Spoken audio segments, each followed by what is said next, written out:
Dr. William Parker has made a connection between autism and acetaminophen that deserves our full attention. As a reminder, Tylenol is the brand name for the chemical acetaminophen. In an interview with Dr. Jeff Bark, a primary care doctor, and Dr. Mark McDonald, a psychiatrist, Dr. Parker shared the dark side of acetaminophen, and it's a little scary. The underlying message was that acetaminophen is toxic to the liver and depletes glutathione. Dr. Bark shared that acetaminophen is the leading cause of acute liver failure in the United States. As we've discussed in the past, glutathione, among other things, is a key antioxidant, liver detoxifier, and metal scavenger.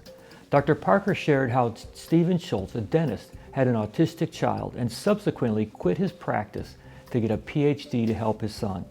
As he dug into the research, he found an association between regressive autism patients and those who took both MMR vaccine and acetaminophen.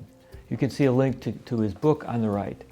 Regressive autism refers to children that were developing normally, and then their development regressed into autistic behavior. Dr. Stephen Schultz interviewed parents of children and found a 20-fold increase in autism. That's 2,000% increase in one's chances of contracting autism when both the vaccine and acetaminophen were used together. Dr. Bark shared that acetaminophen is given routinely to children after vaccination to prevent fever and swelling. Could it be this seemingly harmless OTC drug reduces the liver's ability to detoxify the vaccine and its adjuvants? Dr. Parker shared that rats seem to tolerate higher levels of acetaminophen than mice. Yet when baby rats were given acetaminophen, they had 50% more anxiety. When baby mice, who are more neurologically closer to humans than rats, were given 2 doses of acetaminophen, they permanently lost their ability to learn. Note the word permanently. That's a scary thought.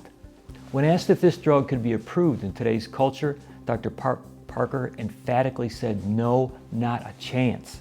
Since 2 doses permanently stop the ability to learn in mice, they wouldn't get to stage 1 trials. Sadly, we don't even know the LD50 of acetaminophen in animals. The studies haven't been done.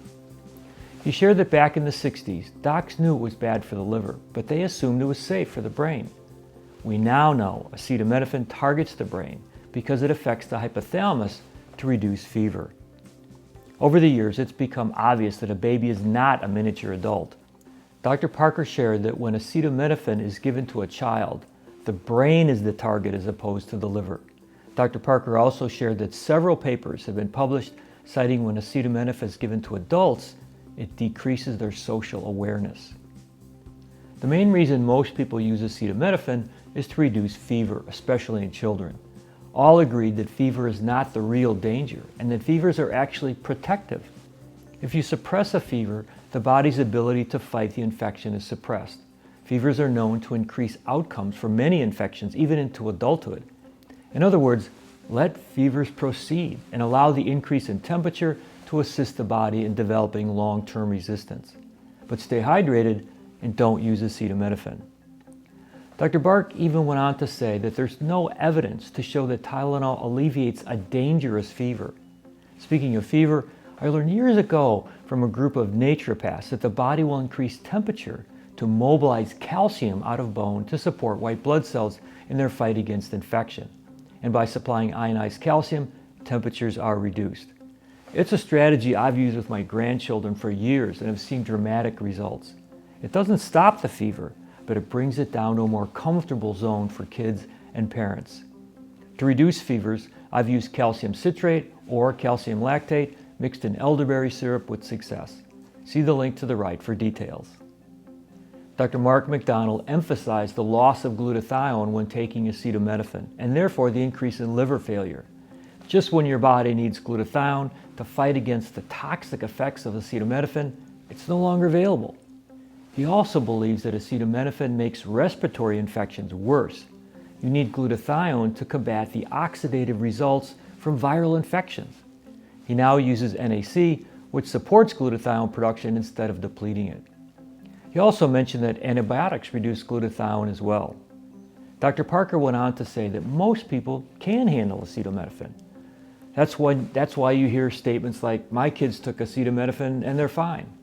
But if it's used to excess, or again with young children, we might be opening a door we don't want to go through. Sadly, the perception is that it's a safe, harmless chemical. As a result, people take too much, too often.